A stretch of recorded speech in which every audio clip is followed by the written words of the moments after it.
Well, podcaster Joe Rogan just dropped a bombshell live on air, and I believe you guys need to hear about it. But before I start, I want to give a little love to my baby Diesel back here. He loves to sit back here with me, by the way, and I would never tell him no. So if you happen to hear someone snoring up a storm, it is not me, okay? It's not me. It's that one right there. But let's start first with this article, and this is on independent.co.uk, and its headline, Joe Rogan rips the Trump administration's handling of the Jeff files.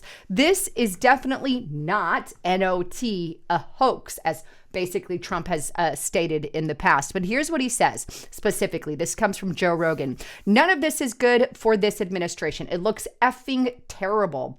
The podcaster and MMA commenter said during Thursday's episode of the Joe Rogan Experience, it looks terrible for Trump when he was saying that none of this was real, that this is all a hoax. This is not a hoax. Rogan's comments follow the latest document dumped by the DOJ, which delivered over 3 million files, including 180,000 pictures, 2,000 videos on January 30th. But many details of the potential co-conspirators of the convicted offender remain redacted. So obviously here, Joe Rogan is not happy with Donald J. Trump. He's saying, look, this thing is real as can be. There's people inside of it. But then it goes on to talk about in this article how the DOJ has actually been redacting names. And I'm going to come back to this article. I want to show you one example.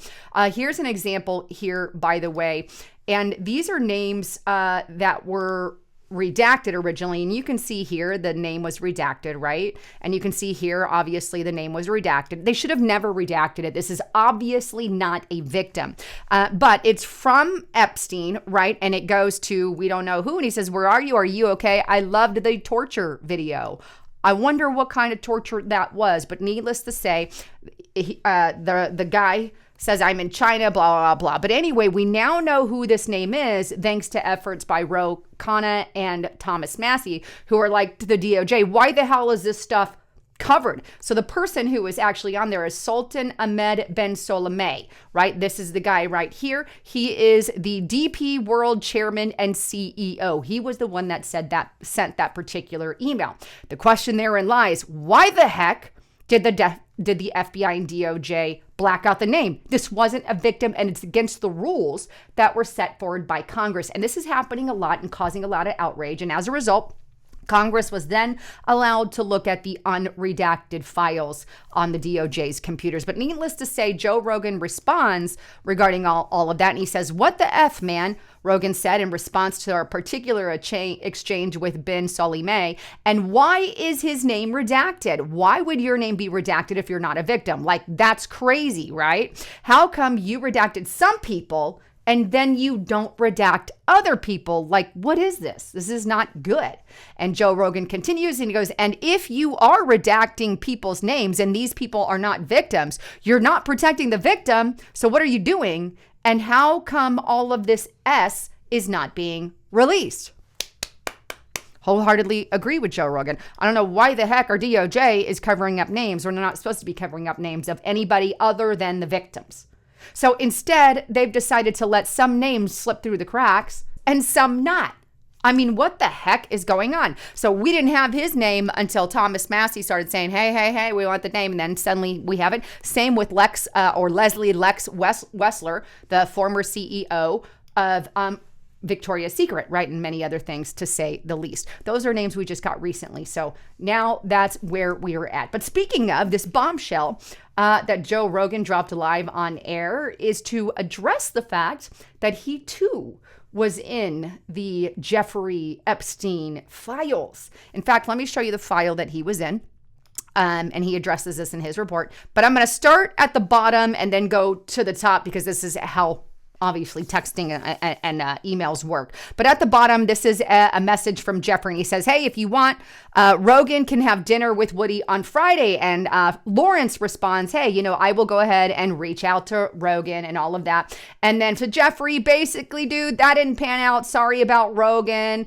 He's more timid than I would have thought. In other words, Joe Rogan goes on record for turning down an invitation from Mr. Jeffrey Epstein. Kudos to you. Joe Rogan, but he actually responded to everyone regarding that. And I'm not going to share his podcast part of it, although he did say this on air because of copyright reasons. But here is the Hill. Joe Rogan explains his appearance on the Epstein files. And here's what he said specifically. Jeffrey Epstein was trying to meet with me, Rogan said. And I was like, what? Like, no thanks. There's not even possibility. There's not even a possibility that I would have ever went, especially after I Googled him.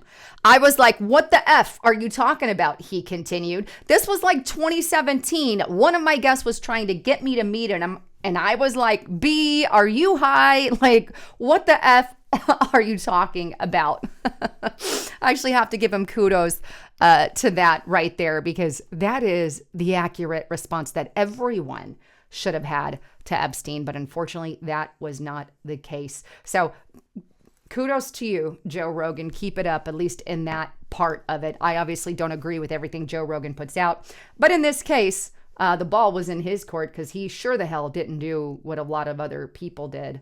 But anyhow, with all of that, thank you for subbing the channel here on my backup channel. And by the way, just want to tell you guys as a quick reminder, get to restrictedrepublic.com. It's a site that Justice Knight and myself created. We've got exclusive content we share on there. So please join us over there at restrictedrepublic.com. I'd really love to see all of you.